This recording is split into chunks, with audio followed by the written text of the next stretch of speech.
হাসতে লাগলো। হঠাৎ, কিরে ওই কুত্তার বাচ্চা, কথা শুনতে পাসনি? কি বলেছি আমি? আমার কথা না শুনলে আজ তোদের এমন অবস্থা করব ভাবতেও পারবি না। ও বুঝতে পেরেছি, এভাবে হবে না। ওই হিয়া, ধর তো দুটাকে। এটা বলে ওরা দুজনই ওদের দিকে এগোতে লাগলো। সাথে সাথে রাজ রিয়াকে আর আরব হিয়াকে ধরে ওদের ঠোঁটে কিস করতে লাগলো। রিয়া আর হিয়া ছাড়ানোর অনেক চেষ্টা করছে, কিন্তু পারছে না। প্রায় 5 মিনিট পর ছেড়ে দিল ওদের দুজনকে। হিয়া তো কেঁদে দিয়েছে, আর রিয়া রাগে রাজের কলার চেপে ধরলো। কুত্তার বাচ্চা ছোট লোক, তোর এত বড় সাহস যে তুই আমাকে কিস করিস? তোকে তো আজ আমি। আরে আপনি তো বললেন কলেজের যে কোনো মেয়েকে কিস করতে। তাই বলে তুই আমাকে? কেন, আপনি মেয়ে না? না আপনার কোনো সমস্যা আছে? রাজের এমন কথা শুনে রিয়া আরো রেগে বলল, তোকে আমি ছাড়বো না, তোকে আমি দেখে নেব। এই বলে রিয়া তার বান্ধবীদের নিয়ে কলেজ থেকে বের হয়ে গেল। রাজ আর আরব দুজনে ক্লাস করছিল। এমন সময় কিছু গাড়ি কলেজের ভিতরে প্রবেশ করলো। গাড়িগুলো কলেজের গেট পেরিয়ে মাঠে এসে থামলো। প্রায় 50টা গাড়ি। হঠাৎ একটা ছেলে ক্লাসে ঢুকে রাজের কলার ধরে টানতে টানতে মাঠের মধ্যে নিয়ে গেল। রাজ কিছু বলল না। ছেলেটা রাজকে নিয়ে রিয়ার পায়ের কাছে ধাক্কা দিয়ে ফেলে দিল। রিয়া রাজের বুকের ওপর পাড়া দিয়ে ধরেছে। এত জোরেই ধরেছে যে রাজের শ্বাস নিতে কষ্ট হচ্ছে। কুত্তার বাচ্চা, তোর এত বড় সাহস যে তুই আমার শরীরে টাচ করিস, আজ আমার মুখের উপর কথাও বলিস। আজ তোকে বোঝাবো এই রিয়ার মুখের উপর কথা বলার পরিণাম। এটা বলে রাজকে মাটি থেকে তুললো। তারপর বলল, এই, ওকে কলেজের এই ল্যাম্প পোস্টের সাথে বেঁধে পিটাতে হবে। ততক্ষণ পর্যন্ত পিটাবি যতক্ষণ না ও চিৎকার করবে। Okay ma'am. এরপর যখনই রাজকে বাধা দিতে যাবে, তখনই আরব দৌড়ে এসে রিয়ার পা জড়িয়ে ধরে বলতে লাগলো, প্লিজ আপু, ওকে ছেড়ে দিন। অপরাধ তো আমিও করেছি, আপনি আমাকে মারুন, তবু ওকে ছেড়ে দিন। ও, তুই তো দেখছি খুবই মহৎ, বন্ধুর জন্য মার খেতেও প্রস্তুত। ঠিক আছে, তোর ইচ্ছেটাই পূরণ করি। না আরাব না, তুই এমনটা করবি না। আমায় তুই মাফ করে দিস দোস্ত, এছাড়া আমার আর কোনো রাস্তা নেই। রিয়া রাজকে উদ্দেশ্য করে বলল, হুম, এখন তোর বন্ধুকে মারবো। তোকে মারলে তুই যতটা কষ্ট পেতি, তার থেকে তোর বন্ধুকে মারলে তার থেকে বেশি কষ্ট পাবি। আমি এটাই আমি তো এটাই চাচ্ছিলাম যে তুই কষ্ট পা। না, তুই আমায় মার। এটা বলে রাজ ল্যাম্পপোস্টের নিচে গিয়ে দাঁড়িয়ে পড়ল। প্লিজ দোস্ত, তুই সরে যা। তোকে আমার বন্ধুত্বের কসম, তুই আর এক পাও এগোবি না। আরব সাথে সাথে থেমে গেল। রাজের দিকে অসহায় দৃষ্টিতে তাকিয়ে রইল। কিরে জানোয়ারের বাচ্চা, মার আমায়। এটা বলার সাথে সাথে রিয়ার সাথে আসা ছেলেগুলো রাজকে মারতে শুরু করলো। এতটাই মেরেছে যে রাজ উঠে দাঁড়াতে পারছে না। আরব রাজকে ধরে হাসপাতালে নিয়ে গেল। সুস্থ হতে রাজের প্রায় 1 সপ্তাহ লেগে গেল। এই 1 সপ্তাহ আরব রাজের সাথেই ছিল। আসলে ওর মতো বন্ধু পাওয়া ভাগ্যের ব্যাপার। 1 সপ্তাহ পর আজ আবার বস্তিতে ফিরে এলো তারা। পরের দিন সকালে আবারও কলেজের উদ্দেশ্যে বেরিয়ে পড়লো। সকালবেলা কলেজে যেতেই রাজ দেখতে পেল কিছু ছেলে একটা মেয়েকে ডিস্টার্ব করছে, বাজেভাবে কথা বলছে। রাজ এসব দেখে সেখানে চলে গেল। কিরে ভাই, কি হচ্ছে এসব এখানে? কে রে তুই? এখানে যাই হোক না কেন, তাতে তোর সমস্যা কোথায়? না মানে, কেউ যদি আমার সামনে বিপদে পড়ে তাহলে আমি তাকে সাহায্য না করে থাকতে পারি না। আর সেখানে যদি মেয়ে মানুষ হয় তাহলে তো কোনো কথাই নেই। ওই বেটা, ভাবনিস হ্যাঁ আমাদের সাথে? দাঁড়া, তোর ভাব নেওয়া বের করছি। এটা বলে রাজকে একজন মারতে আসবে, অমনি রাজ তার নাক বরাবর একটা ঘুষি মেরে দিল। ছেলেটির সাথে সাথে নাক চেপে ধরে বসে পড়লো। এটা দেখে অন্য সবাই ভয় পেয়ে দৌড়ে পালিয়ে গেল। মেয়েটি বলল, ভাইয়া, আপনাকে অসংখ্য ধন্যবাদ আমাকে এই জানোয়ারগুলোর হাত থেকে বাঁচানোর জন্য। আরে না, ঠিক আছে, কোনো সমস্যা নেই। তুমি যাও, ক্লাসে যাও। রাজ সেখান থেকে সোজা ক্লাসে চলে গেল। ক্লাসে এসে প্রতিদিনের ন্যায় পেছনে বেঞ্চে বসে পড়লো। হঠাৎ করে রিয়ার চোখে পড়লো রাজ আর আরবের দিকে। রিয়া তো ওদের দিকে বড় বড় চোখ করে তাকিয়ে আছে। হিয়া, দেখ দেখ, খ্যাত দুটো আবার এসেছে। সেদিন এত মারলাম, তারপরেও বেহার মতো আবার এসেছে। কি চিজ রে দুটো মাইরি। রিয়া, বাদ দে না এসব, ওদেরকে ওদের মতোই থাকতে দে না। হিয়ার কথা শুনে রিয়া হিয়ার দিকে অবাক দৃষ্টিতে তাকিয়ে আছে। কি রে, এভাবে তাকিয়ে আছিস কেন আমার দিকে? তুই ঠিক আছিস তো? তোর শরীর ঠিক আছে? মানে কি বলতে চাইছিস তুই? আমার আবার কি হবে? না মানে, তোর কথায় আমার কেমন যেন মনে হচ্ছে তুই ওই আবাল দুটোর প্রতি মায়ায় জড়িয়ে যাচ্ছিস। সে তুই যা ভাবার ভাবতে পারিস। আচ্ছা বাদ দে এসব, চল ক্যান্টিন থেকে কিছু খেয়ে আসি। তারপর ওরা দুজনে চলে গেল। আরব রাজকে বলতে লাগলো, কিরে, হিয়ার আবার কি হলো? ও কেমন যেন বিহেভ করছিল, কি হলো ওটা তোর?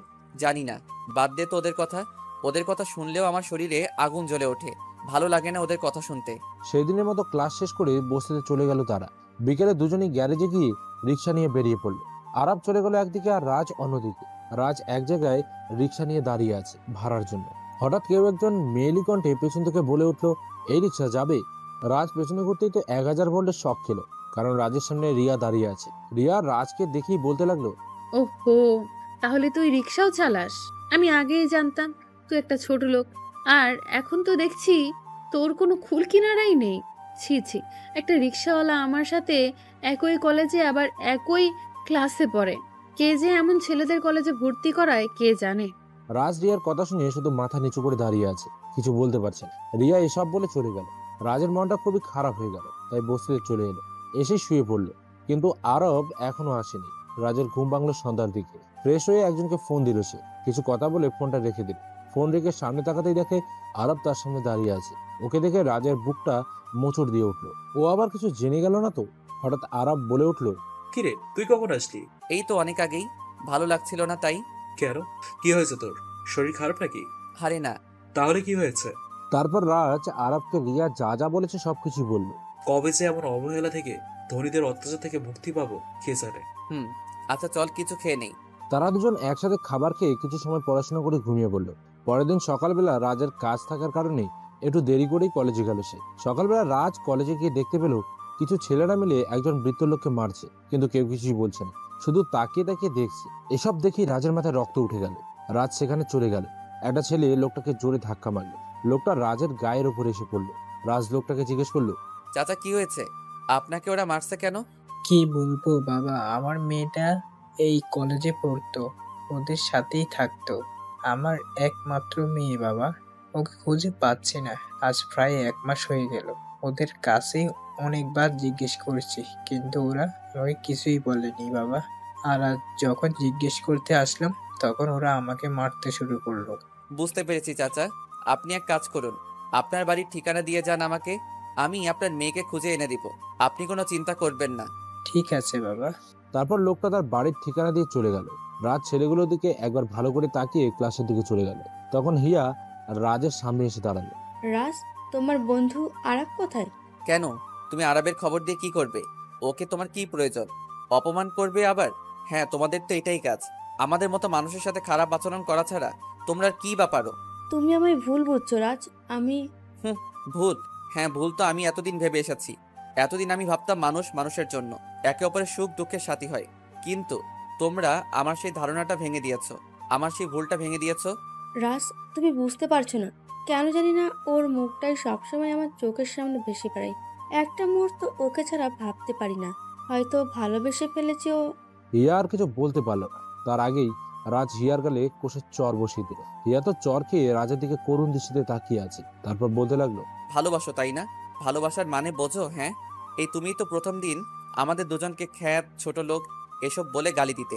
তোমার বান্ধবী রিয়ার সাথে মিলে আমাদের উপর কত অত্যাচার করলে, আর এখন বলছো ভালোবাসো? How funny. আমি সবকিছুর জন্য তোমার কাছে মাপ চাইছি রাজ, প্লিজ। তবুও বিশ্বাস করো, আমি সত্যিই ওকে খুব ভালোবাসি। চুপ করো, বন্ধ করো তোমার এসব ন্যাকামি নাটক। আমার ক্লাস আছে, সরো আমার সামনে থেকে। এই বলে রাজ সেখান থেকে চলে এলো, আর হিয়া সেখানেই দাঁড়িয়ে রইল। হঠাৎ রিয়া সেখানে এসে হিয়াকে বলতে লাগলো, ছি ছি ছি ছি ছি ছি, হিয়া, শেষ পর্যন্ত তুই ওই ছোট লোকটার প্রেমে পড়লি, ওকে ভালোবাসতে শুরু করলি। আমি তো আর তোর মতো না যে 3-4টার সাথে সম্পর্ক রাখবো। আমি ওকে ভালোবাসি, আর ওকে নিয়ে বাকিটা জীবন চলবো ভেবেছি। খুব ভালো, শেষ পর্যন্ত একটা নিচু জাতের ছোট রিয়া আর কিছু বলার আগেই হিয়া রিয়ার গালে চর বসিয়ে দেয়, আর বলতে লাগে, তুই ভালোবাসার কি বুঝবি? তোর তো একটা দিয়ে হয় না, তাই তো 3-4টার সাথে সম্পর্ক করিস। কিন্তু মনে রাখিস, এমন একদিন আসবে যেদিন এই তুই একটু ভালোবাসার ভিক্ষা চাইবি, কিন্তু পাবি না। সেদিন তুই বুঝতে পারবি যে ভালোবাসা কি। হিয়া, তুই যাই বলিস না কেন, চরটা মেরে তুই ঠিক করলি না রে। এর জন্য তোকে অনেক মূল্য দিতে হবে। তুই যা পারিস কর গিয়ে, আমাকে ভয় দেখাতে আসিস না। হিয়া সেখান থেকে চলে গেল। রিয়া শুধু রাগে কটমট করছে, আর মনে মনে বলছে, হিয়া, তুই আমার ছোটবেলার বান্ধবী হয়েও আজ এই 2 দিনের ছেলে একটা ছোট লোকের জন্য আমার গায়ে হাত তুললি। ঠিক আছে, তাহলে তুই এখনো আমায় চিনিস না হিয়া। আগে তোর ব্যবস্থা করব, তারপর ওই ছোট লোক দুটার। অপেক্ষায় থাক হিয়া, অপেক্ষায় থাক। রাত 12টার পর ঘুটঘুটে অন্ধকারের একটা জঙ্গলে একটা ছোট্ট কুটিরের মধ্যে সকালের সেই ছেলেগুলোকে বেঁধে রাখা হয়েছে। ছেলেগুলো ছোটার জন্য আপ্রাণ চেষ্টা করছে, কিন্তু পারছে না। রাজ ধীরে ধীরে কুটিরের ভেতরে প্রবেশ করলো। ছেলেগুলো রাজকে দেখে ভয়ে কাঁপতে শুরু করলো। একটা ছেলে কাঁপা কাঁপা কণ্ঠে বলল, তুমি? হ্যাঁ আমি। কুত্তার বাচ্চা চেয়েছিলাম এইসব রাস্তা ছেড়ে দিব, কিন্তু তোদের মতো কিছু মানুষরূপী পশুর কারণে সেটা আর হবে না। এবার বল, ওই বৃদ্ধ লোকটার মেয়ে কোথায়? আমরা কিছু জানি না, আমাদেরকে ছেড়ে দাও। ছেড়ে দেব? হাসালি তোরা আমায়। আমি কি তোদেরকে এখানে মজা করার জন্য ধরে এনেছি? যে বললি আর অমনি ছেড়ে দিলাম। এখনো ভালোই ভালোই বলছি, বল মেয়েটা কোথায়? ছেলেটা রাজকে জোর গলায় বলল। বলছি না জানি না, তারপর বারবার কেন জিজ্ঞাসা করছিস? আমাদেরকে ছেড়ে দে, নইলে কিন্তু ভালো হবে না। আমার বাবা কিন্তু মন্ত্রী, আমার কিছু হয়ে গেলে তুই বাঁচতে পারবি না। তুই জঙ্গলে সিংহকে ভয় দেখাচ্ছিস? তোর বাপ যেই হোক না কেন, তাতে আমার কিচ্ছু যায় আসে না। ভালোই ভালোই বলছি, বলে দে মেয়েটা কোথায়। বলবো না, তোর যা করার করে নে। ছেলেটার কথা শুনে রাজের মাথায় রক্ত উঠে গেল। রাজ শিমুলকে ডাক দিল।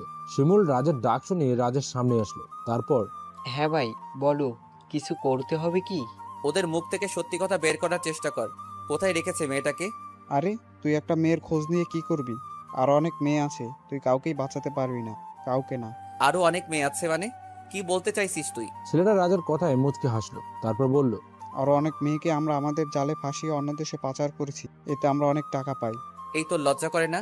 নিজের দেশের মেয়েদের টাকার বিনিময়ে অন্য দেশে বিক্রি করে দিস।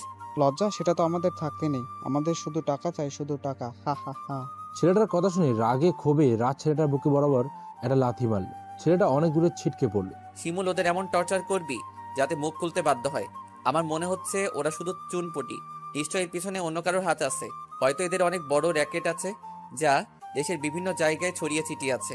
তাই এমন অবস্থা করবি যাতে ওরা মুখ খুলতে বাধ্য হয়। ওকে ভাই, আমি দেখছি, এই নিয়ে আপনাকে ভাবতে হবে না। ওকে, ঠিক আছে। রাজ সেখান থেকে চলে গেল। পরের দিন কলেজে গিয়ে দেখতে পেলো হিয়া বসে আছে বট গাছের নিচে। রাজ হিয়ার কাছে গেল। হিয়া রাজকে দেখে একটু অবাকই হলো। রাজ হিয়াকে জিজ্ঞেস করলো, কি ব্যাপার, তুমি এখানে বসে আছো যে? তাও আবার একা একা? তোমার বান্ধবী কোথায়? ওর কথা আর বলো না আমায়। ও একটা খারাপ মেয়ে। এমন কোনো খারাপ কাজ নেই যে সে করে না, তাই সব সম্পর্ক শেষ করে দিয়েছি ওর সাথে। ও, ভালো করেছো। চলো ক্লাসে যাই। চলো। কিন্তু কিন্তু কি? আরাপ কোথায়? ওকে তো দেখছি না। আমি এখানে। তুই কখন আসলি? এই তো কিছুক্ষণ আগে। আর এসে তোদের কথা শুনছিলাম। তবে হিয়া কাজটা ঠিক করেছে, রিয়ার সাথে সম্পর্ক শেষ করে। চল ক্লাসে যাই। এরপর তারা তিনজনই ক্লাসের দিকে চলে গেল। ক্লাসে হিয়া আর আরব পুরো ক্লাস দুজনের দিকে তাকিয়েছিল। সেদিনের মতো ক্লাস শেষ করে তারা যে যার গন্তব্যে চলে গেল। আরব রাজকে বলল, দোস্ত তুই যা, আমি একটু পরে আসছি। তুই আবার কোথায় যাবি? এই একটু কাজ হচ্ছে, কাজটা শেষ হলে চলে আসবো। ওকে। রাজ সেখান থেকে চলে এলো বস্তিতে। আর অন্যদিকে আরব জিহানের গলা চেপে ধরলো আর বলতে লাগলো, ওই শুয়োরের বাচ্চা, তোদের সবাইকে আমি টাকা দিয়ে পুষে রেখেছি কি এজন্য? হ্যাঁ, তোরা থাকতে ওদেরকে কিভাবে কিডন্যাপ করে নিয়ে গেল? হ্যাঁ? জিহান কিছু বলতে পারছে না। তার নিঃশ্বাস যেন বন্ধ হয়ে আসছে। আরব জিহানের গলা ছেড়ে দিতেই জিহান কাঁদতে শুরু করলো। তারপর বলতে লাগলো, ভাই বিশ্বাস করুন, ওদেরকে তুলে নিয়ে গেছে তা আমরা জানতাম না। ওদেরকে বাইরে থেকে কিডন্যাপ করা হয়েছে, তাই আমরা কিছুই করতে পারিনি ভাই, আমাদের মাফ করে দিন। দুদিনের মধ্যে আমি ওদের লাশ চাই। জি হ্যাঁ, লাশ। তা না হলে আমি তোদের একটা একটা করে খুন করে ফেল। ওরা আমার ব্যাপারে মুখ খোলার আগে ওদেরকে আমার রাস্তা থেকে সরিয়ে দে। ওকে ভাই, ঠিক আছে, আমি দেখছি। এরপর আরব সেখান থেকে চলে গেল বস্তিতে। রাজ আরবকে দেখে একটু অবাকই হলো, কারণ আরবকে কেমন যেন একটু বিচলিত দেখা যাচ্ছে। তাই রাজ আরবকে বলল, কি রে, কোথায় ছিলি তুই? আর তোকে এমন দেখাচ্ছে কেন? কি হয়েছে তোর? তা কিছু হয়নি। আচ্ছা, যা ফ্রেশ হয়ে নে। তারপর ফ্রেশ হয়ে এসে দুজনে একসঙ্গে খেয়ে যে যার রুমে গিয়ে শুয়ে পড়লো। পরের দিন সকালবেলা টিভিতে নিউজ দেখাচ্ছে আনুমানিক আজ রাত 12:30টার দিকে মন্ত্রী আশরাফ খুন হন। কে বা কারা খুন করেছেন তা এখনো পর্যন্ত জানা যায়নি। অন্যদিকে রিয়া তার অন্য বয়ফ্রেন্ডের সাথে ঘুরতে এসেছে। ছেলেটার নাম বিধান। দুজনের একদম কাছে বসে আছে। আর দুর্ভাগ্যবশত সেখানে থাকে রাকিব যাচ্ছিল।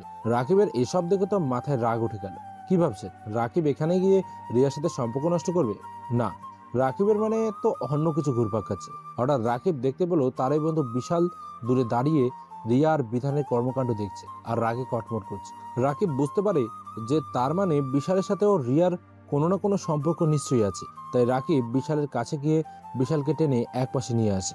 বিশাল তো রাকিবকে দেখে অবাক হয়ে যায়। অবাক হয়ে জিজ্ঞেস করে, রাকিব দোস্ত তুই? আমি ছেড়ে দে দোস্ত, ওকে আমি আজ খুন করব। মানে কেন খুন করবি ওকে? কি ক্ষতি করেছে ও তোর? ও আমার মন নিয়ে খেলেছে, এর ফল তো ওকে ভোগ করতেই হবে। হ্যাঁ, তুই ঠিক বলেছিস, এর ফল ওকে ভোগ করতেই হবে। ও আমার সাথেও ভালোবাসার মিথ্যে অভিনয় করেছে, কিন্তু ও জানে না যে ও কত বড় ভুল করেছে। এখানে দাঁড়া, আমাদের এই সাথে ওই ছেলেটাকেও সঙ্গী করতে হবে, না হলে ওর জীবনটাও শেষ করে দেবে। কিছুক্ষণ পর রিয়া চলে গেল। রিয়া যেতেই ওরা দুজনে বিধানের কাছে গেল আর সবকিছু খুলে বলল। সব শুনে তো বিধানের মাথা পুরোই গরম হয়ে যায়। বিধান পারলে তো রিয়াকে এখনই মেরে ফেলে, কিন্তু রাকিব বিধানকে বাধা দিল। শোনো বিধান, ও আমাদের তিনজনের সাথে ভালোবাসা নিয়ে খেলা করেছে, তাই এর হিসাব আমরা তিনজন ওর কাছ থেকে সুদে আসলে উসুল করব। হ্যাঁ, ঠিক বলেছো তুমি। ওর এমন অবস্থা করব, বেঁচে থাকতে ওর ঘৃণা হবে। ওকে, এখন চলো এখান থেকে। এরপর ওরা তিনজন যে যার বাড়ির উদ্দেশ্যে রওনা দেয়, কিন্তু আড়াল থেকে কেউ একজন ওদের সব কথা শুনে ফেলে। তারপর একটা মুচকে হাসি দিয়ে কাউকে ফোন করে তিনজনের ওপরেই নজর রাখতে বলে। রিয়া বিকেলে তার রুমের ব্যালকনিতে বসে বসে চা খাচ্ছে। এটা তার অনেক দিনের অভ্যাস। চা খাচ্ছে রিয়া, হঠাৎ করে তার ফোনের রিংটনটা বেজে উঠলো। ফোনের দিকে তাকিয়ে দেখলো বিশাল ফোন করেছে। রিয়া একটা মুচকে হাসি দিল, তারপর ফোনটা রিসিভ করলো। ফোন রিসিভ করে আহ্লাদি সুরে বলল, হ্যাঁ বাবু বলো। আমার বাবুটা বুঝি আমাকে খুব মিস করছে? হ্যাঁ জান, খুব মিস করছি তোমায়। চলে আসো না জান, আজ না আমাদের বাড়িতে কেউ নেই, প্লিজ চলে এসো না প্লিজ। আরে কি বলছো তুমি? তোমার বাড়িতে আমি কিভাবে যাব? তুমি যদি না আসো তাহলে বুঝবো তুমি আমাকে ভালোবাসো না। রিয়া বিশালের কথা শুনে থতমত খেয়ে যায়, কারণ রিয়া তো জানে বিশাল যে কথাটা বলছে তা সত্যি, যে রিয়া বিশালকে কেন কাউকেই ভালোবাসে না, শুধু টাইম পাস। কিন্তু যদি আজকে না যায় তাহলে বিশাল হাতছাড়া হয়ে যাবে। তাই রিয়া সিদ্ধান্ত নেয় সে যাবে। আচ্ছা ঠিক আছে, আমি আসবো, কিন্তু আমি বেশি সময় থাকতে পারবো না। রিয়ার কথায় বিশাল মনে মনে বলে, আমারও বেশি সময় লাগবে না বেঈমান। হঠাৎ রিয়ার কথায় ধ্যান ভেঙে যায় বিশালের। কি হলো, কথা বলছো না কেন? আমি বেশি সময় থাকতে পারবো না। আচ্ছা ঠিক আছে, তবে একটা জিনিস চাইবো তোমার কাছে। আমার কাছে আবার কি চাইবে তুমি? তোমাকে না কালো শাড়িতে খুব সুন্দর লাগে, প্লিজ একটা কালো শাড়ি পরে এসো জান। আচ্ছা ঠিক আছে। এই বলে রিয়া ফোন কেটে দেয়, আর ওদিকে বিশাল একটা শয়তানি হাসি দেয়। তারপর রাকিব আর বিধানকে ফোন করে আসতে বলে দেয়। এদিকে ভাই, ওরা তিনজন মনে হয় রিয়া ভাবির কোনো ক্ষতি করবে, তাই আজ বিশাল তার বাড়িতে রিয়া ভাবিকে ডেকেছে। তুই ওদের উপর নজর রাখ, আমি আসছি। ওকে ভাই, ঠিক আছে। রিয়া বিশালদের বাড়িতে এসে দরজার সামনে দাঁড়ালো, আর কলিং বেল বাজাতেই বিশাল এসে দরজা খুলে দিল। রিয়া ভেতরে ঢুকে দেখে বাড়িটা একদমই ফাঁকা, কেউ নেই। বিশাল দরজা খুলে সোজা রুমে চলে গেল। রিয়াও পেছন পেছন তার রুমে চলে যায়, কিন্তু রুমে গিয়ে দেখে রুমটা পুরো অন্ধকার। রিয়া বিশালকে ডাকতে থাকে, বিশাল, এই বিশাল, কোথায় তুমি? এই দেখো, আমার এসব মজা একদম ভালো লাগছে না, আমি চলে যাব কিন্তু। বলে রিয়া দরজার দিকে পা বাড়ায়। হঠাৎ দরজা বন্ধ হয়ে যায়। রিয়ার মনে এবার ভয় ঢুকে যায়। যতই জেদি আর সাহসী হোক না কেন, মেয়ে তো, এমন অবস্থায় ভয় তো লাগবেই। দেখো বিশাল, মজা করো না, আমার ভয় করছে। তাই নাকি? তোমার আবার ভয়ও আছে? মজার ব্যাপার। বলেই বিশাল হাসতে থাকে। মানে কি বলতে চাচ্ছ তুমি? হঠাৎ রুমের লাইট জ্বলে উঠলো। রিয়া যেন প্রাণ ফিরে পেল, কিন্তু সামনে তাকাতেই যা দেখলো তাতে তার মাথায় আকাশ ভেঙে পড়লো। রিয়া দেখে তার সামনে রাকিব, বিধান আর বিশাল দাঁড়িয়ে আছে, আর রাগে তাদের চোখ লাল হয়ে আছে। রিয়া ওদের দেখেই বুঝতে পারে যে তার কপালে খারাপ আছে। তো তোমরা? হ্যাঁ, আমরা।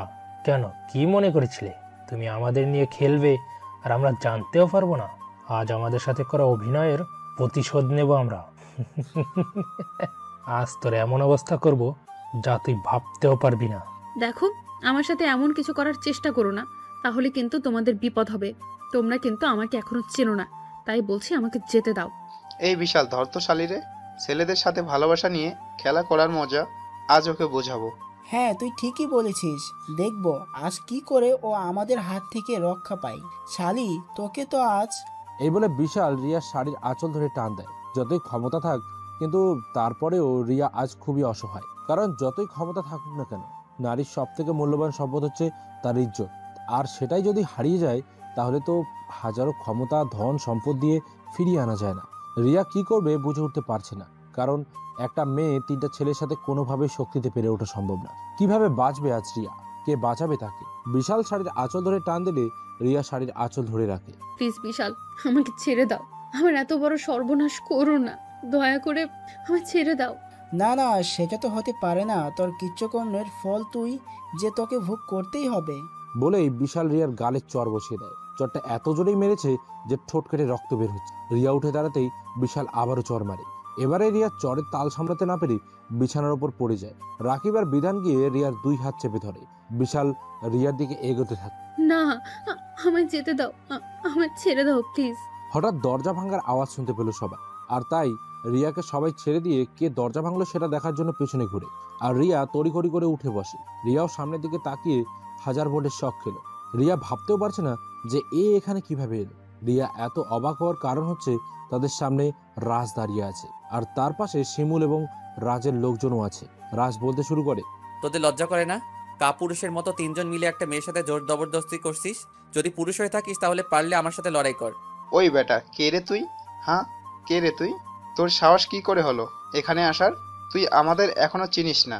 কারা তোরা? আর আমার কাউকে চিনতে হয় না, কারণ আমি যেখানে যাই সেখানকার মানুষই আমাকে চিনে নেয়, কারণ সেই জায়গাটাই আমার হয়ে যায়। তাই বলছি, বাঁচতে চাইলে এখান থেকে চলে যা। ওই, তোরা ওর সাথে শুধু শুধু পেঁচাল পারিস কেন? ধর ওকে, শালা অতিরিক্ত কথা বলে। হ্যাঁ, 10 সালারে। বলেই যেই না রাজকে মারতে যাবে অমনি রাজ ওদের তিনজনকে মেরে আধমরা করে ফেলেছে। এরপর রাজ রিয়ার কাছে গিয়ে রিয়ার গালে দুটো চর বসিয়ে দিল। রিয়া গালে হাত দিয়ে রাজের দিকে করুণ দৃষ্টিতে তাকিয়ে আছে। তোমাকে মেয়ে ভাবতেও আমার ঘৃণা হয়। একটা দিয়ে হয় না, তাই না? তিনজন লাগে। আরে এর থেকে পতিতালয়ের পতিতারা অনেক ভালো। ওরা যার সাথে মেলামেশা করে মন থেকে করে। আর তুমি, ছি শিমুল। জি ভাই, বলুন। ওকে ওর বাড়িতে নিয়ে যা। রাজের এমন কথা শুনে রিয়া আর কান্না আটকাতে পারল না। শিমুল আর রাজ রিয়াকে নিয়ে যেতে লাগলে বিশাল বলে উঠল, এই, তুই ওকে নিয়ে যাচ্ছিস যা, কিন্তু যাবার আগে তো বলে যা কে তুই। বিশালের কথা শুনে রাজ মুচকি হাসি দিল। শিমুল বিশালের উদ্দেশ্যে বলল, জানতে চাস এ কে? শুনলে বেঁচে থাকতে পারবি তো, না দম বন্ধ হয়ে মারা যাবি? এ হচ্ছে মাফিয়া জগতের king of the kings, D K Raj. নামটা শুনে ওদের তিনজনের চোখ বড় বড় হয়ে গেল। আর রিয়া তো পুরো অবাক চোখে তাকিয়ে আছে রাজের দিকে। সে ভাবতেই পারছে না যে সে সত্যি শুনছে না মিথ্যে। রিয়াকে শিমুল বাড়িতে পৌঁছে দিল। রিয়া বাড়িতে গিয়ে সোজা তার রুমে চলে গেল। রুমে গিয়ে ফ্রেশ হয়ে বিছানায় গিয়ে বসে পড়ল। আর ভাবতে লাগলো, যে মাফিয়ার পাওয়ার নিয়ে সে নিজে চলে, সে মাফিয়া কিং হয়েও রাজের মধ্যে নেই কোনো অহংকার। আর সে নিজে সামান্য একজন লেডি কুইন হয়ে এত অহংকার। আজ রিয়ার নিজের ওপর নিজেরই রাগ হচ্ছে। আজ তার অহংকারের জন্যই তার এই অবস্থা। রিয়া ভাবলো সে কাল রাজের কাছে মাপ চাইবে সমস্ত খারাপ আচরণের জন্য। দরকার পড়লে রাজের পায়ে ধরবে, তবুও রাজের কাছে মাপ চাইবে সে। রিয়া এসব ভাবতে ভাবতে ঘুমিয়ে গেল। পরের দিন সকালে রিয়া ঘুম থেকে উঠে খুবই তাড়াতাড়ি বেরিয়ে পড়লো কলেজের উদ্দেশ্যে। রিয়া গিয়ে দেখে রাজ মাঠের কোনো বড় বটগাছের নিচে বসে আছে। রাজ বসে বসে আর মনে কি যেন ভাবছে। রিয়া গিয়ে রাজের পাশে বসলো। রাজের তা দেখে তো মাথা গরম হয়ে গেল। সে উঠে সোজা কলেজ থেকে বেরিয়ে গেল। আজ আরবটাও কলেজে আসেনি, তাই রিয়া কাজ থেকে দূরে থাকার জন্য কলেজ থেকে বেরিয়ে গেল। রিয়া শুধু রাজের যাবার দিকে তাকিয়েছিল। ভেবেছিল রাজের কাছে মাপ চাইবে, সমস্ত রাগ অভিমান ভেঙে দেবে, কিন্তু রাজ তো তাকে পাত্তাই দিল না। অন্যদিকে একটা পুরনো বাড়িতে বসে আছে আরব, আর তার সামনে বসে আছে রাকিব, বিশাল, বিধান। শোনো, তোমরা হয়তো আমাকে দেখে অবাক হচ্ছ, কারণ আমি এখানে কেন আর আমি কে সেটা তোমরা ধীরে ধীরে সব জানতে পারবে। তোমরা কি চাও এভাবে অপমানের জীবন? না, যে তোমাদের মেরেছে তার উপর প্রতিশোধ খোঁজা। আমরা প্রতিশোধ চাই, প্রতিশোধ। মারের বদলে মার, রক্তের বদলে রক্ত। এই তো পুরুষ মানুষের মতো কথা। তাহলে মিলাও হাত, আর ধ্বংস করবো আমরা সবাই মিলে আমাদের শত্রুকে।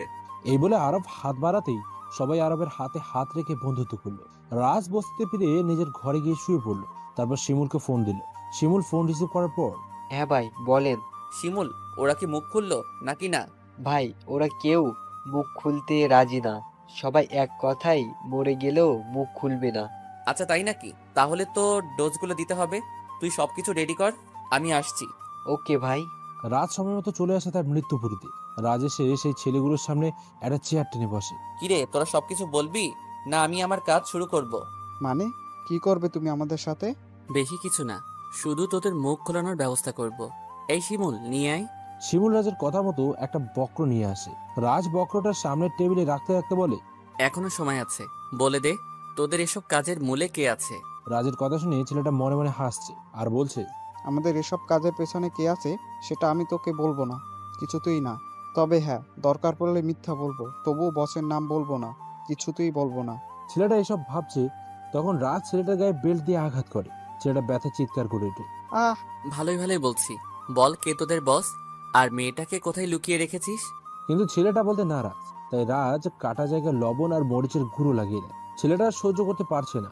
তার এমন মনে হচ্ছে যেন তার প্রাণটা এখনই বেরিয়ে যাবে। ছেলেটার এমন করুণ অবস্থা দেখে তার সাথে থাকা ছেলেগুলো ভয়ে কুঁকড়ে যায়, থরথর করে কাঁপতে থাকে। ছেলেটা ব্যথার কষ্ট সহ্য করতে না পেরে বলে ওঠে, প্লিজ আমাকে আর মেরো না। আমি বলছি আমাদের বসকে তা আমি জানি না, তাকে কখনো দেখিনি। তবে মেয়েটাকে আমরা নিমতলি পুরনো গোডাউনে আটকে রেখেছি। এটা আগে বললে কি হতো? তোরা আগে বললে আরো আগে মুক্ত বাতাসে ঘুরে বেড়াতে পারতি। শিমুল, ওদের ছেড়ে দে। কিন্তু ভাই, তোকে যেটা বললাম সেটা কর। আচ্ছা ভাই। তারপর শিমুল তাদেরকে ছেড়ে দেয়। রাজমুজকে হাসি দেয়। ভাই, আপনি হাঁটছেন কেন? তুই এক কাজ কর, ওদের পিছু নে, ওদের পিছু নিয়ে দেখ ওরা কোথায় যায়। আমি রাঘব বোয়াল ধরার জন্য ওদের ছেড়ে দিয়েছি। তাই তো বলি, আপনি ওদের কেন ছেড়ে দিতে বললেন? আচ্ছা ভাই, আমি দেখছি ওদের। আর শোন, আজ রাতে আমি একা মিশনে যাব। কিন্তু ভাই, আপনি একা? হুম, আমাকে নিয়ে চিন্তা করিস না, তুই শুধু ওদের উপর নজর রাখ। রাজ এটা বলে চলে যায়। রাত 2টো, গুটগুটে অন্ধকার। রাজ গোডাউনের সামনে দাঁড়িয়ে আছে। সে ধীরে ধীরে গোডাউনের ভেতরে ঢুকে। ভেতরে ঢুকতেই একজন বলে ওঠে, এই কোথায় যাচ্ছিস রে তুই? রাজ কোনো কথা না বলে নিজের পিস্তলটা বের করে সোজা লোকটার মাথায় গুলি করে। লোকটা সেখানেই মারা যায়। গুলির শব্দ শুনে সবাই সতর্ক হয়ে যায়। একে একে রাজকে সবাই মারার জন্য ছুটে আসে। রাজ সবাইকে মেরে মাটিতে শুইয়ে দেয়। বল মেয়েটা কোথায়, না হলে কিন্তু তোদের অবস্থা আরো খারাপ করব। বল বলছি। রাজ এসব কথা জিজ্ঞেস করছে, ঠিক তখনই কেউ একজন রাজকে পেছন থেকে লাথি মারে। রাজ মাটিতে পড়ে যায়। রাজ ওটা পেছন ফিরে তাকায়, কে তাকে মেরেছে সেটা দেখার জন্য। কিন্তু সে যা দেখলো তাতে তো তার চোখ বেরিয়ে আসার উপক্রম। কারণ রাজের সামনে দাঁড়িয়ে আছে সাখাওয়াত হোসেন। সাখাওয়াত হোসেনকে দেখে রাজের কথা বলার ভাষা হারিয়ে যায়। তার মানে তুমি এসব কিছু করছো? রাজের কথা শুনে সাখাওয়াত হোসেন মুচকি হাসে। যে হাসিতে লুকিয়ে আছে অনেক রহস্য, কিন্তু রাজ সেটা বুঝতেও পারে না। হ্যাঁ, আমি করেছি এসব, আমি। আর এখন তোকে মেরে ফেলবো। তুই না জেনে শুনে বাঘের গর্তে পা দিয়েছিস। জানিস তো, বাঘের গর্তে পা দিলে সেখান থেকে আর জীবিত ফিরে যাওয়া যায় না। তোর কথা শুনে আমার খুব হাসি পাচ্ছে। তুই আমায় মারবি? আগে নিজে তো বেঁচে দেখা। কে বাঁচে কে মরে সেটা একটু পরেই দেখতে পাবি। এ তোরা দাঁড়িয়ে কি দেখছিস? মার শালাকে। সাখাওয়াত হোসেনের কথা মতো যেই না সবাই রাজকে মারতে যাবে, ঠিক তখনই চারদিক থেকে বৃষ্টির মতো গুলি এসে সাখাওয়াত হোসেন সহ সবার কপাল ভেদ করে বেরিয়ে যায়। সবাই সেখানেই মারা যায়। ঘটনার আকস্মিকতায় রাজও অবাক, কারণ এখানে তো সে একা এসেছে। তাহলে রাজ এসব ভাবছে, তখনই শিমুল এসে বলে, ভাই, আপনি ঠিক আছেন তো? হ্যাঁ, আমি ঠিক আছি, কিন্তু তুই এখানে কেন? তোকে না বললাম ওদের পিছু নিতে? রাজের কথা শুনে শিমুল মাথা নিচু করে ফেলে। কি করবে কিচ্ছু বুঝতে পারছে না। কি হলো, কথা বলছিস না কেন? আসলে ভাই। আসলে কি? আসলে ভাই, আমি ওদের পিছু নিয়েছিলাম, কিন্তু হঠাৎ করে কোথা থেকে একটা গাড়ি এসে ওদের উঠিয়ে নিয়ে যায়। আর গাড়িটা কিছু দূর যেতেই বেল্লাস্ট হয়ে যায়, আর সবাই আগুনে পুড়ে মারা যায়। ও নো, কি বলছিস তুই এটা? হ্যাঁ ভাই, ঠিক বলছি। আচ্ছা, এক কাজ কর, এই গোডাউনের প্রতিটা কোনায় কোনায় খুঁজে দেখ মেয়েটা কোথায়। আচ্ছা ভাই। রাজের কথা মতো সবাই খুঁজতে শুরু করে। খুঁজতে খুঁজতে পেয়েও যায়, কিন্তু রাজ যেটা দেখে তাতে তো তার মাথায় আকাশ ভেঙে পড়ার মতো অবস্থা। কারণ একটা নয়, আরো অনেকগুলো মেয়ে আছে। সবগুলো মেয়েদের বয়স প্রায় 18 থেকে 19 হবে। মেয়েগুলো ভয়ে কুকড়ে আছে। রাজকে দেখে সবাই ভয়ে জড়সড় হয়ে গেছে। রাজ সবাইকে কোনো মতে তাদের বুঝিয়ে তাদের পরিবারের কাছে ফিরিয়ে দেওয়ার ব্যবস্থা করে। রাজ সে বৃদ্ধ লোকটার মেয়েকেও তার বাড়িতে পৌঁছে দেয়। এরপর রাজ তার ঘরে ফিরে আসে।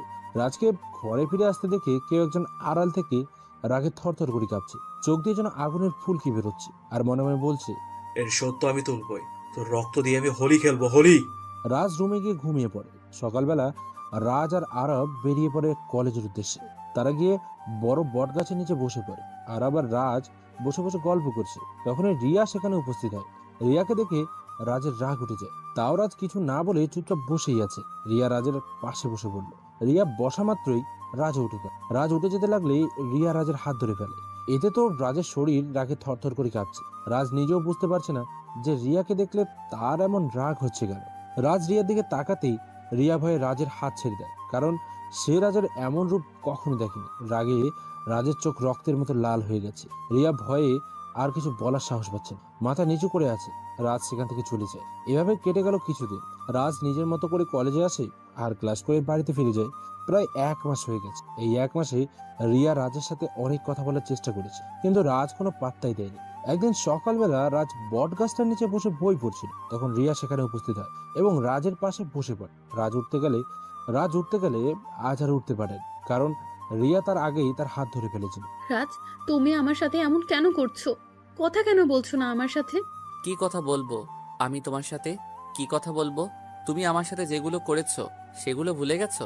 কলেজের সেই প্রথম দিন থেকে অপমান, অবহেলা, লাঞ্ছনা করেছো আমাকে। আরে আমি তোমার কি ক্ষতি করেছিলাম যে তুমি আমার সাথে এমন ধরনের আচরণ করেছিলে? আমাকে মাফ করে দাও রাজ, আমি বুঝতে পারিনি। মাফ? তাও তোমাকে? কোনো দিনও না, তোমাকে কখনো মাফ করতে পারবো না। আজও তোমার করা অপমানগুলো আমার চোখের সামনে ভাসে। ভুলতে পারি না আমি সেদিনের সেই কথা। কলেজের সবার সামনে আমাকে বেঁধে পিটিয়েছিলে, মনে পড়ে? অবশ্য তোমার মনে না থাকারই কথা, কারণ তোমার মতো মেয়ের তো এসব করাই নিত্যদিনের রুটিন। এখন সরো আমার সামনে থেকে, আমার ক্লাস আছে, বাই। এটা বলে রাজ সেখান থেকে চলে যায় আর রিয়া সেখানেই মাটিতে বসে পড়ে। কি করব আমি এখন? কিভাবে বোঝাবো আমি ওকে কতটা ভালোবেসে ফেলেছি? ও তো আমাকে কথা বলার কোনো সুযোগ পর্যন্ত দিচ্ছে না। আমি কখনো হারতে শিখিনি, আর হারবও না। রাজকে আমার ভালোবাসতেই হবে। এটা বলে মুন তার বাড়ির দিকে রওনা হলো। অন্যদিকে আরব সব আড়াল থেকে দেখছিল। আরব রাজ আর রিয়ার সমস্ত কথা শুনে, আড়াল থেকে ওদের কথা শুনে একটা মুচকে হাসি দিয়ে সেখান থেকে চলে যায়। আর ক্লাসে গিয়ে দেখে রাজ বসে বসে বই পড়ছে খুব মনোযোগ দিয়ে। এমনটা মনে হচ্ছে যেন একটু আগে কোনো কিছুই হয়নি, একদম নর্মাল ভাবে বসে আছে। আরব গিয়ে রাজের পাশে বসে। রাজ একবার আরবের দিকে তাকায়, আবার পড়ায় মনোযোগ দেয়। আরব বলতে লাগে, কিরে আজ এত চুপচাপ কেন তুই? আমার সাথেও কোনো কথা বলছিস না? না কিছু না। তুই বলতেই হলো, তুই কি ভেবেছিস আমি কিছুই জানি না? রাজ আরবের দিকে জিজ্ঞাসা দৃষ্টিতে তাকিয়ে আছে। হ্যাঁ আমি সব জানি, আমি আড়াল থেকে সব দেখেছি। তুই আসার পর মেয়েটা খুব কেঁদেছে রে, হয়তো তোকে সত্যিই খুব ভালোবাসে। তুই একটা সুযোগ দিয়ে দেখতে পারিস। রাজ আরবের মুখে রিয়ার কান্না করার কথা শুনে তার বুকে ব্যথা অনুভব হয়, কারণ সেও তো রিয়াকে ভালোবাসে, সেটা অনেক আগে থেকে। আর রিয়াকে পাবার জন্য রাজ এই কলেজে ভর্তি হয়েছে। কিন্তু রাজ জানতো না যে রিয়া এতটা অহংকারী। আর রাজ এখন রিয়ার সাথে যেটা করছে সেটা শুধু রিয়ার অহংকারটা ভেঙে দেওয়ার জন্য। রাজ বুঝতে পারে রিয়ার সমস্ত অহংকার ভেঙে গেছে, কিন্তু তারপরও রাজ চাইলেও রিয়াকে আপন করতে পারছে না, কারণ রাজের অতীত। কি আছে রাজের অতীতে? কে এই রাজ? তাহলে চলুন জেনে আসি রাজের পরিচয়। রাজ দেশের টপ 10 জন ব্যবসায়ীদের মধ্যে একজন ব্যবসায়ী সালাউদ্দিন ফিরোজের একমাত্র ছেলে। খুব সৎ মানুষ তিনি, আর তার ছেলে হচ্ছে রাজ। বাবার টাকার জোরে এবং ক্ষমতার ফলে রাজ মাফিয়া জগতে খুব অল্প সময়ের মধ্যে নিজের আধিপত্য বিস্তার করে। সে ছিল গরিবের বন্ধু এবং যারা গরিবের উপর অত্যাচার জুলুম করে তাদের জম। কিন্তু কথায় আছে না, সত্য আর সততার বাধা হচ্ছে কিছু অসৎ ও অশুভ শক্তি। তেমনি রাজের সমস্ত কাজের বাধা হয়ে দাঁড়িয়েছিল কালো দুনিয়ার কিছু মানুষ, কিন্তু তারা রাজকে কোনোভাবেই দমাতে পারছিল না। রাজের সাথে পেরে উঠছিল না তারা। অন্যদিকে রাজের বাবা রাজের এসব কাজকে কখনোই সাপোর্ট করতো না, কারণ তার বাবা চাইতেন রাজ পড়াশোনা করে বাবার মতো একজন সফল বিজনেসম্যান হোক। তাই তার বাবা তাকে সবসময় এ নিয়ে অনেক বোঝাতেন আর বকাঝকাও করতেন। কিন্তু রাজের একটাই কথা, সে এসব কাজ কখনো ছাড়তে পারবে না। এভাবেই চলছিল তাদের জীবন।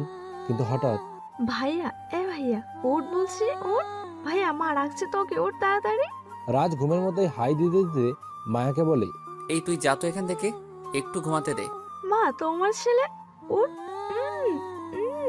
মায়া আর কিছু বলার আগেই রাজ মায়ের মুখ চেপে ধরে। কিছু সময় পর রাজ মায়ের মুখ ছেড়ে দেয়। মায়া ছাড়া পেয়ে বড় একটা নিঃশ্বাস নিয়ে রাজকে উদুম কালানি শুরু করে। আরে ওই পেতনি থাম, এত মারছিস কেন আমায়? আরে শান্ত, কেন? আপনি জানেন না আপনাকে কেন মারছে? তুই আমার মুখ চেপে দৌড়লি কেন কুত্তা? বলে আবার মারতে শুরু করলাম ভাইয়াকে। বোন থাম থাম, আর মানিস না আমায়। আজ তোকে অনেকগুলো চকলেট কিনে দেব, কেমন? আমি জানি আমার বোনটা চকলেট খুব পছন্দ করে, তাই থিওরিটা ইউজ করলাম।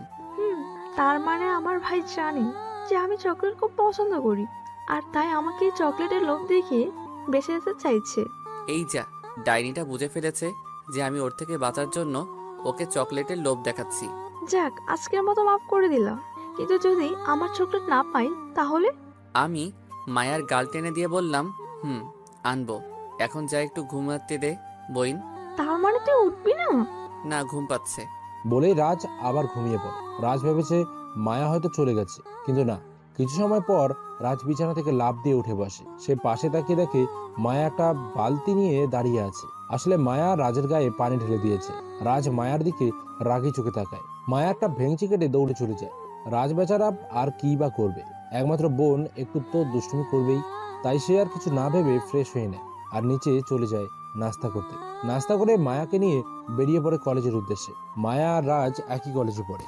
রাজ মায়াকে ক্লাসে রেখে নিজের ক্লাসে চলে যায়। রাজ ক্লাস করছিল, হঠাৎ তার চোখ পড়ে মাঠের মাঝে। সে দেখতে পায় কলেজের বাইরে কিছু ছেলেরা মিলে মায়াকে ডিস্টার্ব করছে। এটা দেখে রাজের মাথা পুরো বিগড়ে যায়। রাজ সেখানে যায়, গিয়ে বলে, এই এখানে কি হচ্ছে? একটা ছেলে বলে ওঠে, এই বেটা, তা কি তোকে কৈফিয়ত দিতে হবে নাকি? বোনটা যেহেতু আমার, সেহেতু আমাকেই বলতে হবে। ও, তার মানে তুই ওর ভাই? তো শালা বাবু, তোমার বোনকে আমার কাছে দিয়ে দাও না, আমি একটু দেখি। এটা শুনে রাজার মাথায় রক্ত উঠে গেল। তারপরও রাজ মায়ের হাত ধরে বলল, বোন চল বাড়ি চলে যাই। এটা বলে আমি মায়াকে নিয়ে হাঁটা ধরলাম, কিন্তু সেই ছেলেগুলোর মধ্যে একজন মায়ের হাত ধরে রেখেছে। এটা দেখে নিজেকে আর কন্ট্রোল করতে পারলাম না। আমি জানি ভাইয়া কেমন, সে চেয়েছিল কোনো ঝামেলায় না জড়াতে, তাই সে আমাকে নিয়ে চলে যেতে চেয়েছিল। কিন্তু এই ছেলেগুলো এবার আমার হাত ধরেছে, ভুল করেছে, এতে ওদের মৃত্যু নিশ্চিত। আমি ছেলেটার বুক বরাবর একটা লাথি মারলাম। ছেলেটা কিছুটা দূরে গিয়ে ছিটকে পড়ল। ছেলেটা আবার সোজা হয়ে দাঁড়িয়ে বলল, তুই সব থেকে বড় ভুল করেছিস আমাকে মেরে। এবার তোকে যে এর ফল বুক করতেই হবে। এই তোরা দাঁড়িয়ে দাঁড়িয়ে কি দেখেছিস? মার ওকে। সঙ্গে সঙ্গে সবাই আমাকে মারার জন্য এগিয়ে এলে সবাইকে এলোপাতাড়ি মারতে শুরু করলাম। কিছু সময়ের মধ্যে কলেজটা একদম নিস্তব্ধ হয়ে গেছে, কারণ আমার লোকজনও কলেজে চলে এসেছে আর আমার লোকেরা ওদের সবাইকে মেরে ফেলেছে, শুধু সেই লিডার ছেলেটা ছাড়া। এই আমাকে ছেড়ে দে, আমি কিন্তু এমপির ছেলে। আমার কিছু হলে তুই বাঁচতে পারবি না। ছেলেটার কথা শুনে তো রাজের মাথা বিগড়ে যায়। এই তুই মনে হচ্ছে আমাকে হুমকি দিচ্ছিস? Very bad. আমাকে কেউ হুমকি দিলে আমি তাকে কখনোই ছেড়ে কথা বলি না, এটা আমার পার্সোনালিটি। এটা বলে রাজ পাশে পড়ে থাকা একটা রড দিয়ে ছেলেটার মাথায় একটা বাড়ি মারে। ছেলেটার মাথা ফেটে রক্ত পড়তে থাকে। ছেলেটা ব্যথায় চিৎকার করছে। কর কর, চিৎকার কর, দেখি আমি তোর গলায় কত জোর আছে। জানোয়ারের বাচ্চা, এত সময় কি যেন বলছিলি? আমি বাঁচতে পারবো না। এবার তোকে কে বাঁচাবে? তবে মরার আগে আমার পরিচয়টা জেনে মর, তাহলে মরার আগে অন্তত জানতে পারবি যে কে তোকে মেরেছে। আমি DK Raj, the gangster of king. ছেলেটা রাজের মুখে এমন কথা শুনে চোখ বড় বড় হয়ে যায়, আর ছেলেটা সেখানে শেষ নিঃশ্বাস ত্যাগ করে। রাজ কলেজের সবার উদ্দেশ্যে বলে ওঠে, সবাই কান খুলে শুনে রাখ, মায়া আমার একমাত্র বোন। ওর দিকে যদি কেউ খারাপ নজরে তাকিয়েছো বা ওর কোনো ক্ষতি করার চেষ্টা করেছো, তাহলে তার অবস্থাও ঠিক এদের মতোই হবে। It's that clear? এটা বলে রাজ মায়াকে নিয়ে কলেজ থেকে বেরিয়ে যায়। কিন্তু বাড়িতে যাবার পর রাজ দেখতে পায় তার বাবা ড্রয়িং রুমে বসে আছে। রাজ নিজের রুমের দিকে যেতে লাগলে তার বাবা তাকে ডাক দেয়। রাজ দাদা। কথাটা রাজের বাবা একটু জোরে গলায় বলে। রাজের মা চিৎকার শুনে দৌড়ে ড্রয়িং রুমে আসে। হ্যাঁ বাবা বলো। রাজের বাবা কোনো কথা না বলেই সোজা রাজের গালে চর বসিয়ে দেয়। রাজ তো অবাক চোখে তার বাবার দিকে তাকিয়ে আছে, কারণ তার বাবা কখনো তার গায়ে হাত তুলেনি। যদি তার মা তাকে কখনো মারতো তাহলে তাকেও বকা দিত রাজের বাবা। তাই রাজের যেন বিশ্বাসই হচ্ছে না যে তার বাবা তাকে মেরেছে। বাবা, তুমি আমাকে মারলে? হ্যাঁ মেরেছি। এই মারটা যদি আগে মারতাম তাহলে আমাকে আজ এই দিনটা দেখতে হতো না।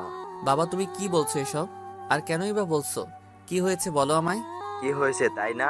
তোর জন্য আজ প্রথমবার আমাকে থানায় যেতে হয়েছে, পুলিশের কাছে অপমানিত হতে হয়েছে। আমি নাকি আমার ছেলেকে একটা গুন্ডা বানিয়েছি, মানুষ না বানিয়ে। ছোটবেলা থেকে তোর কোনো চাওয়া পাওয়া অপূর্ণ রাখিনি আমি। যখন যেটা চেয়েছিস এনে দিয়েছি। কিন্তু আমি তোর কাছে কি চেয়েছিলাম? শুধু চেয়েছিলাম তুই উচ্চ শিক্ষায় শিক্ষিত হয়ে আমাদের মুখ উজ্জ্বল করবি, আমাদের ব্যবসার হাল ধরবি। কিন্তু না, হয়েছিস গুন্ডা মাস্তান আর একটা খুনি। তুই আজও খুন করে এসেছিস, আর তার জন্য থানার ওসির কাছে আমাকে অপমানিত হতে হয়েছে। মায়া তার বাবার এমন ধারা কথা শুনে বলে ওঠে, বাবা, ভাইয়া ওই ছেলেটাকে মেরে কোনো দোষ করেনি, বরং আরো ভালো করেছে। ওদের মতো জানোয়ারের বাচ্চাদের এমন শাস্তি হওয়া উচিত। চুপ কর বেদব মেয়ে। বেদব আমাকে জ্ঞান দিচ্ছে। তোর জন্য আমার মেয়েটা নষ্ট হতে বসেছে। বেরিয়ে যা এই বাড়ি থেকে, বেরিয়ে যা। রাজের বাবার এমন কথা শুনে সবাই অবাক হয়ে তাকিয়ে আছে তার দিকে। রাজ তো অসহায় দৃষ্টিতে তাকিয়ে আছে তার বাবার দিকে। কি বলছো কি তুমি এসব? ও কোথায় যাবে? আমি আমার ছেলেকে কোথাও যেতে দিব না। আমার ছেলে এই বাড়িতেই থাকবে। ভাইয়া কোথাও যাবে না। ভাইকে ছাড়া থাকতে পারবো না বাবা, প্লিজ বাবা। মায়া আর কিছু বলতে পারছে না, কান্না করতে করতে হেঁচকি উঠে গেছে। ও এই বাড়িতে থাকলে তোমরা সবাই আমার মরা মুখ দেখবে। এখন বলো তোমরা কোনটা চাও? ও এই বাড়ি থেকে চলে যাক, না আমার মরা মুখ দেখতে চাও? না বাবা না, তোমাকে মরতে হবে না। আমি বরং বাসা ছেড়ে চলে যাচ্ছি। তুই বাড়ি ছেড়ে চলে যাবি মানে? কোথায় যাবি তুই? তোকে কোথাও যেতে হবে না। ভাইয়া তুই কোথাও যাস না ভাইয়া। তুই চলে গেলে আমি একা হয়ে যাবো ভাইয়া। আমি থাকতে পারবো না ভাইয়া তোকে ছাড়া। না রে বোন, আমাকে যে যেতেই হবে। হ্যাঁ রে বাবা ঠিকই বলেছে, আমি নষ্ট হয়ে গেছি। আমি এই বাড়িতে থাকলে তুইও নষ্ট হয়ে যাবি। আমি চলে যাচ্ছি রে বোন, তুই ভালো থাকিস আর ভালোভাবে পড়াশোনা করিস। বাবা মার কথা সবসময় শুনবি। আমার মতো তাদের কথার অবাধ্য হোস না রে। যেদিন মানুষের মতো মানুষ হতে পারবো সেদিনই এই বাড়িতে আসবো, তার আগে না। কারণ তাহলে আমার জন্য বাবাকে আর অপমানিত হতে হবে না। রাজের কথাগুলো শুনে তার বাবার বুকটা কষ্টে ফেরে যাচ্ছে, কিন্তু কিছুই বলতে পারছে না। কারণ সে জানে আজ যদি সে রাজকে বাধা না দেয় তাহলে রাজ আর কোনোদিনও মানুষ হবে না। রাজ এবার তার মায়ের কাছে। মা আমি চলে যাচ্ছি। মা তুমি ভালো থেকো আর নিজের যত্ন নিও। আমাকে নিয়ে ভেবো না মা, আমি মানুষের মতো মানুষ হয়েই তোমাদের কাছে ফিরে আসব। এটা বলে রাজ সেদিনই বাড়ি ছেড়েছিল আর আজও বাড়ি ফেরেনি। রাজ বাড়ি থেকে বের হয়ে রাস্তা দিয়ে হাঁটছিল, তখনই তার চোখ পড়ে কিছু দূরে একজন পরীর ওপর। সে দেখে তাদের মধ্যে একজন খুবই সুন্দর। রাজ প্রথম দেখায় মেয়েটাকে পছন্দ করে ফেলে। সে তার লোক দিয়ে খোঁজ লাগায়, আর পরে মেয়েটা যে কলেজে পড়ে সেই কলেজে সেও ভর্তি হয়, আর সেই মেয়েটাই হচ্ছে রিয়া। রাজ রিয়াকে নিজের করে পাবার জন্য একই কলেজে ভর্তি হলেও সে প্রতিজ্ঞা করেছিল যে সে আগে নিজেকে মানুষের মতো মানুষ করবে, তারপর রিয়াকে নিজের করে নেবে। তাই রাজ না পারছে রিয়াকে কাছে টানতে আর না পারছে দূরে ঠেলে দিতে। এর পরের ঘটনা তো আপনারা জানেনই। বর্তমান রাজ উঠে কলেজের গেটের দিকে গেল। আরব রাজকে জিজ্ঞেস করলো, কিরে কোথায় যাচ্ছিস? বস্তিতে যাচ্ছি, ভালো লাগছে না, তুই ক্লাস কর কেমন? এটা বলে রাজ সেখান থেকে চলে যায় আর আরব মুচকি হাসে। দিয়েছি তোর মনের মধ্যে ঝড় তোর। এবার তুই রিয়ার কষ্ট মেনে নিতে না পেরে ওকে আপন করে নি, ভালোবাসতে শুরু করবি, আর তখনই আমার দ্বিতীয় চাল চালবো। রাজ বস্তিতে আসে, কিন্তু সে তার মনে কোনো শান্তি পাচ্ছে না। তার মন বিচলিত হয়ে আছে। কি করবে সে কিছুই ভেবে পাচ্ছে না। না, মেয়েটাকে আর কষ্ট দিব না, কালই ওকে কাছে টেনে নিব, আপন করে নিব সারা জীবনের জন্য। ওকে একটা কল করে দেখি। হ্যালো, কি ব্যাপার? কথা বলছেন না কেন? কে আপনি? রিয়া। রিয়া ফোনের অপর পাশের মানুষটার কণ্ঠস্বর শুনে নীরবে কান্না করছে। রিয়ার কান্নার আওয়াজ রাজ ভালোভাবেই শুনতে পাচ্ছে। কি হলো, কিছু বলবে না? কেন ফোন দিয়েছো? কাল আমার সাথে একটু দেখা করতে পারবে? কেন? সেটা কাল দেখা হলেই না হয় বলবো, তুমি শুধু কালকে পার্কে চলে এসো। আচ্ছা, আসবো। রাজ ফোনটা কেটে দেয়। রিয়া তো আজ ভীষণ খুশি, রাজ তাকে ডেকেছে আর সে যাবে না, সেটা কি কখনো হয়? পরদিন সকালে রিয়া একটা নীল রঙের শাড়ি পরে খুব সুন্দর করে সাজগোজ করে নেয় রিয়া, কারণ তার প্রিয় মানুষটা আজ তাকে ডেকেছে। রিয়া বাড়ি থেকে বের হয়ে যায়। অন্যদিকে রাজ পার্কে অপেক্ষা করছে রিয়ার জন্য, কিন্তু প্রায় 2 ঘন্টা হয়ে গেছে, কিন্তু রিয়ার আসার কোনো নামগন্ধই নেই। রাজ আরো কিছু সময় বসে থাকে রিয়ার জন্য, কিন্তু রিয়া আসে না। তাই রাজ নিরাশ হয়ে বাসার উদ্দেশ্যে রওনা দেয়। রাজ ভেবে নেয় রিয়া হয়তো এবার তার সাথে ছলনা করছে। রাজ রাস্তা